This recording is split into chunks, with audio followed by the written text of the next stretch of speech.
मी Punjab duck हवामान अभ्यासक मुक्काम पोस्ट गुगळी धामणगाव तालुका सेलू जिल्हा परभणी। पाऊस म्हणजे पावसाळा जवळ आलाय आणि पाऊस कधी येणार आहे आणि शेतकऱ्याची सगळ्यांची आशा लागली आहे। तर मग शेतकऱ्याला सांगू इच्छितो आता म्हणजे 30 आणि 31 मेला काय होणार आहे, मान्सून म्हणजे केरळमध्ये दाखल होणार आहे, म्हणजे केरळला सक्रिय होणार आहे।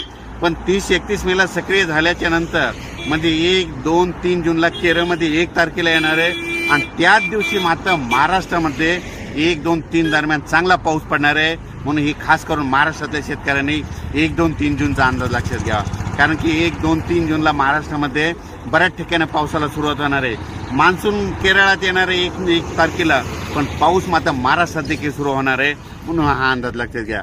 सर्व शेतकऱ्याला सांगू इच्छितो की राज्यामध्ये एकंदर परिस्थिती मान्सूनची खूप चांगली प्रगती आहे, म्हणजे मान्सून चांगला आहे। यावर्षी 8 जूनला चांगला मान्सून सगळीकडे सक्रिय होईल आणि सगळ्यांच्या पेरण्या होतील।